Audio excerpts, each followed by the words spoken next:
guys, this is Professor Dr. Sujoy Biswas, and today I'm going to bring my views on a very much talked about subject. And remember, these are my views. They may be true, not true, but I have tried to document it as far as possible and broken down into 6 points. The first point is the propaganda technique used in the film The Kerala Story. The second point is the facts on radicalization and the IS movements in Kerala. The third point I'll speak on is number of Indian origin ISIS fighters. The fourth point is India's ratio of ISIS recruits per mission. The fifth point, the real Kerala story. The sixth point, the conspiracy theory of love jihad. And I'll conclude with the importance of coming together and resisting these attempts to divide the country and breaking down into pieces.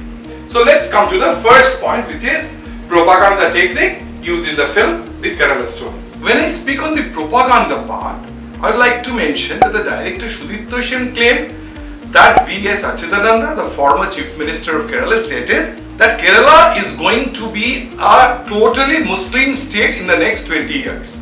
But on examination and referring to facts and documents, I found that he has not said this thing any time in his life.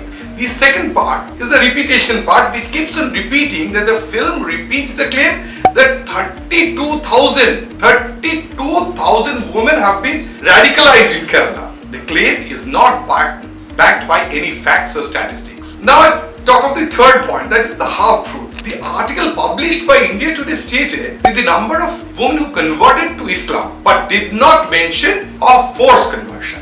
Now I'll come to the second point, that is the radicalization and ISI involvement in Kerala. And I have broken down into 4 parts. The first part is a strategic news global report and other sources point to the fact that the people, including the entire families, are radicalized and recruited by the ISIS. Now I'll start with the second part. The second part, which speaks of radicalization and ISIS movements or involvements in Kerala. And the first point, the strategic news global report and other sources point to the fact that people, including entire families, are converted into radicalized people. The second point, they are concerned about the fact that the dark web and encrypted platforms are used for this radicalization.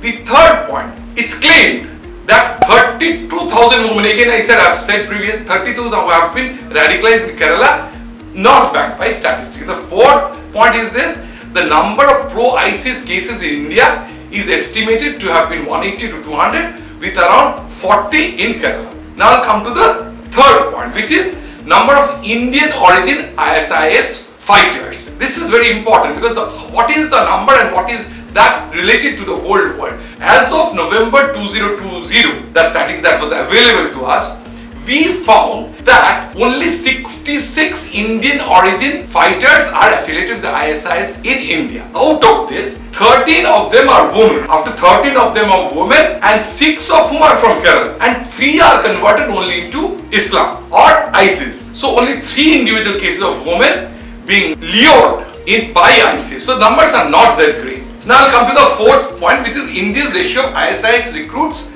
per million. Per million in India, how much is the number? 0.5. Compared to this, what is in France? 18. And what is in Jordan? It's 315. This is due to the successful de-radicalization movement that have been taken by the Indian government.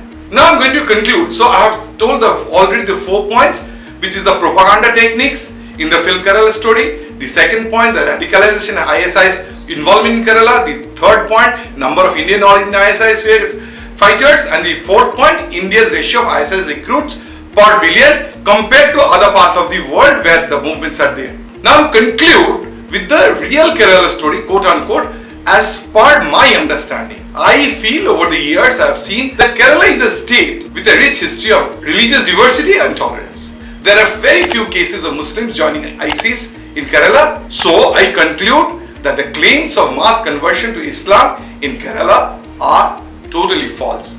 Remember, this is my feeling. I say that, within inverted commas, the claims of mass conversion to Islam in Kerala are false. Now it's up to you to consider whether I've said the right thing or the wrong.